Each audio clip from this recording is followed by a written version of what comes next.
कभी आपने सोनी टेलीविज़न का मशहूर धारावाहिक सीआईडी ज़रूर देखा होगा, जिसमें किस तरह पुलिस वाले विभिन्न खतरनाक और सीक्रेट मिशंस को अंजाम देते हैं। और इन शोज़ को देखकर कभी आपके दिमाग में ये प्रश्न भी उठा होगा कि शायद आपको भी ऐसा मौका मिले एज़ ए विंग पुलिस वाले ऐसे काम करने के लिए। तो ये मौका आपको बिहार में जल्द मिलने वाला है, क्योंकि बिहार पुलिस के स्पेशल ब्रांच इंटेलिजेंस ब्रांच के अंतर्गत सिपाही से लेकर के दरोगा तक की भर्ती होने वाली है बहुत जल्द। और वेतन लाजवाब है, साथ ही साथ प्रमोशन आपको एएसपी 6600 ग्रेड पे तक मिलने वाले हैं। तो इस वीडियो में हम जानने वाले हैं कि क्या है पूरे वैकेंसी की खासियत। तो देखिए, ये कल का एक न्यूज़ निकला था पटना से। बिहार पुलिस में स्पेशल ब्रांच का बनेगा अलग कैडर, सिपाही से लेकर के दरोगा तक के पदों की होगी भर्ती, जाने क्या है खास। और ये कल का देख ली 16 मार्च का है, कल डिजिटल प्रभात खबर में निकला था। और इस चीज़ को हम लोग जरा सा एनालिसिस करते हैं कि क्या है वास्तविकता। तो बिहार पुलिस में अब स्पेशल ब्रांच का अलग कैडर होने वाला है, विशेष शाखा के क्लोज कैडर पर सरकार ने मुहर लगा दी है। देखिए, इसका जो निर्माण की जो बात चल रही थी ना, ये पिछले साल ही से चल रही थी। जब लॉकडाउन लगा था उसी वक्त ऐसी बातें की जा रही है थे कि बिहार में स्पेशल ब्रांच बनाया जाएगा पुलिस का, और उसको पर अब मुहर लग चुका है सरकार का। अब उससे आगे की बात की जाने वाली है। तो यही बताया जा रहा है कि विशेष शाखा के क्लोज कैडर पर सरकार ने मुहर लगा दी है।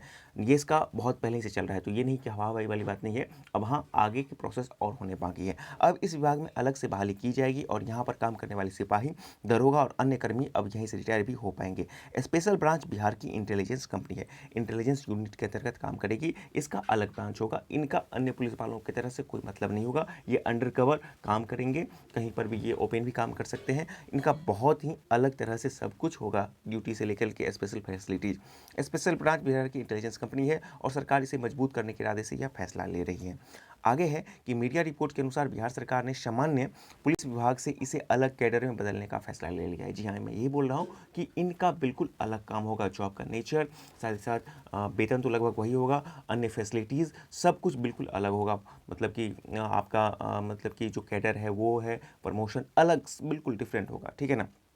जिसके लिए सरकार की तरफ से संकल्प पत्र जारी कर दिया गया है। ये भी बड़ी बात है कि संकल्प पत्र भी जारी कर दिया गया है। अब उसके आगे की बात होगी यहाँ पर। इसकी नियमावली भी तैयार कर दी जाएगी और इस विभाग से के लिए सिपाही और दरोगा की अलग से बहाली भी निकाली जाएगी। जी हाँ, ये बहुत बड़ी बात है कि सिपाही और दरोगा के लिए आपको अलग से बहाली निकाली जाएगी। इसमें से कुछ पद आपको ऑन वर्किंग से लिए जाएंगे और मैक्सिमम पोस्ट आपको डायरेक्ट से भरे जाएंगे, क्योंकि यहाँ पे बहुत ही चुस्त दुरुस्त और इंटेलिजेंट लोगों की जरूरी होती है।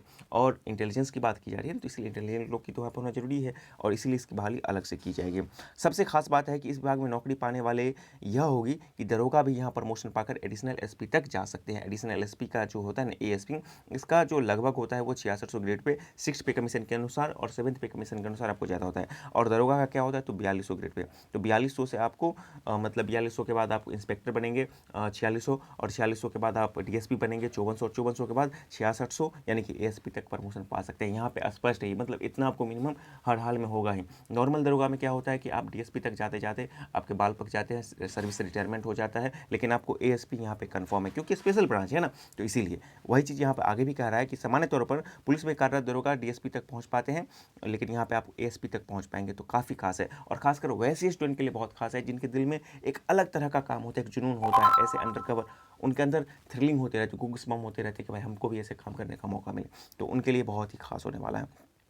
स्पेशल ब्रांच में सिपाही के आधे पद यानी कि 50% पद और एएसआई इंस्पेक्टर, और इंस्पेक्टर से नीचे एएसआई का भी आपको पद भरने वाला है। एएसआई वो इंस्पेक्टर के 66 पद क्लोज कैडर के अधीन होगा।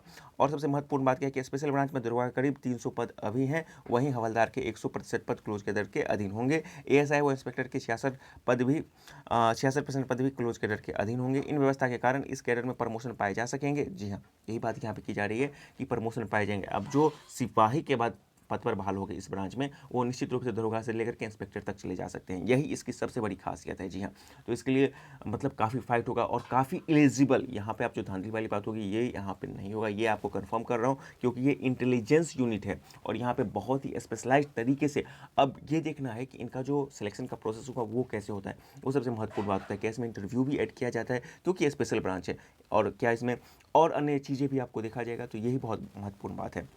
वहीं दरोगा के कुल 90% पर सीट सीधे बहाली से भरी जाएगी। अब 300 सीट की बात की जा रही है तो 90% लगभग 270 सीट आपको डायरेक्ट बहाली से की जाएगी। और यदि 270 के लिए भी ओपन वैकेंसी आता है तो अपने आप में बहुत बड़ी बात होती है। एक चीज़ मैं आपको बता दूं कि आपको एफआरओ जब 42 को पोस्ट के लिए है, वहाँ पर 80,000 स्टूडेंट एग्जाम देते हैं, फॉर्म तो बहुत ज़्यादा भरते हैं। उसके बाद आपको ईएसआई के लिए आपको करीब 212 के लिए लगभग 1,80,000 या 60,000 के आसपास स्टूडेंट एग्जाम देते हैं। और यहाँ पे 270 स्पेशल ब्रांच के लिए आता है, तो ये अपने आप में बहुत ही काबिल तारीफ होगा कि ये वैकेंसी भी यदि आ जाए तो काफ़ी है ये सीट, क्योंकि यही 270 के लोगों को कभी मौका मिलेगा कि आप इंस्पेक्टर बन सकते हैं, डीएसपी बन सकते हैं और एएसपी तक बन सकते हैं। और बहुत अच्छा है ये। तो यही बात की बताई जा रही है कि वहीं 90% सीटों के लिए सीधी बहाली होगी, 300 में से 90। और वहीं आपको सिपाही के भी डायरेक्ट बहाली होंगे, अन्य पदों के लिए भी डायरेक्ट बहाली होंगे। सिपाही और दरोगा के लिए ही मतलब डायरेक्ट बहाली होगी, बाकी आपको प्रमोशन से भरे जाएंगे। इंस्पेक्टर पर तो डायरेक्ट बहाली होती ही नहीं है। वहीं बाकी 10% प्रमोशन से भरे जाएंगे। बिहार सरकार ने इस कदम से अब स्पेशल ब्रांच के अधिकारी इंटेलिजेंस में निपुण होंगे। ये स्पेशल ब्रांच की बात की जा रही है। अभी बिहार पुलिस में कर्मियों को ही स्पेशल ब्रांच में भेज दिया जाता था। अब आपको पता है कि बिहार पुलिस में क्या स्थिति है। अभी हाल ही में एक टेस्ट लिया गया था बिहार पुलिस में, जिसमें कि स्पेशल ब्रांच में भर्ती के लिए बिहार पुलिस से कोई भी एलिजिबिलिटी नहीं पास कर पाए थे। ये बहुत ही शर्मनाक बात है। और वहाँ पर आपको पता है कि बिहार पुलिस का जो कार्यप्रणाली है या बहाली का जो प्रोसेस है उसमें किस तरह से कहीं ना कहीं कमियाँ रह जाती हैं। तो उनमें वो क्षमता, I am not saying that all are just bad, नहीं, उसमें से कुछ ऐसे होते हैं जो सिर्फ और सिर्फ इधर उधर तरीके से आ जाते हैं, तो इसीलिए दिक्कत हो जाती है। बाकी उसमें बहुत ही शानदार लोग होते हैं। I salute Bihar police and their personnels.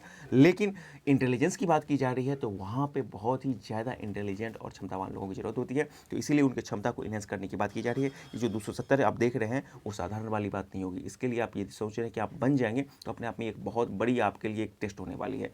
आप धांधली उंधली तो भूले जाइए, आपकी क्षमता की यहाँ पे टेस्ट होने वाली है, आपकी इंटेलिजेंस की यहाँ पे टेस्ट होने वाली होगी। तो वही देखना होगा कि कब तक आ पाती है।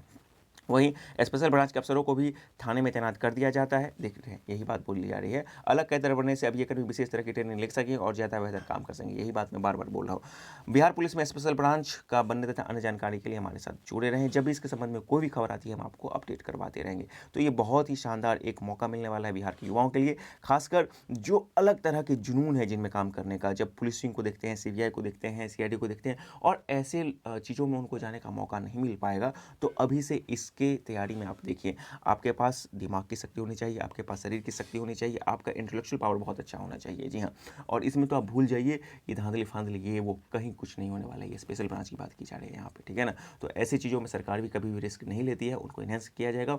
उनका बिल्कुल अलग, इसमें बहुत सारे मिशन वो अंडर कवर अंजाम देंगे। जी हाँ, बिना वर्दी के अंजाम देंगे और एक अलग तरह का थ्रिलिंग होता है। और इसमें यदि आपको राष्ट्र के लिए, राज्य के लिए, देश के लिए काम करने का एक अलग जुनून है, तभी इस तरह के जॉब आपको सूट कर पाएंगे। क्योंकि निश्चित रूप से इसका काम अलग होगा तो रिस्क भी इसमें ज़्यादा रहता है अंडर कवर का। और लेकिन जॉब जो है बहुत ही शानदार है। यदि आपका 270 में से एक सीट भी आ जाएगा जब ये वैकेंसी आती है तो आपके लिए बहुत ही शानदार होने वाली है। तो आज तो बस आपके लिए एक इन्फॉर्मेशन देने वाला था कि ये अन्य दरोगा जो चाहे 2446 हो या फिर 2213 में, उससे बिल्कुल डिफरेंट है। हाँ, सिलेबस लगभग उसी के पैरेलल जाएंगे, लेकिन इसका जो नेचर होगा, ट्रेनिंग होगा और जो वर्किंग प्रोसेस होगा बिल्कुल अलग होगा। प्रमोशन भी अलग होगा, फैसिलिटीज़ भी अलग होगा, काम भी अलग होगा। तो इस तैयारी का मतलब इस दरोगा के और सिपाही वाले जो इंटर पास है उनके लिए सिपाही का भी मौका मिलेगा और सिपाही से दरोगा तक भी जा सकते हैं। तो दरोगा और सिपाही दोनों के लिए आप लोग जो भी एलिजिबल कैंडिडेट हैं वो अपनी तैयारी को करते रहें और जो भी इसके संबंध में नया अपडेट आएगा हम आपको अवगत करवाते रहेंगे। चैनल पर चैनल को सब्सक्राइब करें, वीडियो पसंद आए तो इसे लाइक करें। वीडियो देखने के लिए बहुत बहुत धन्यवाद।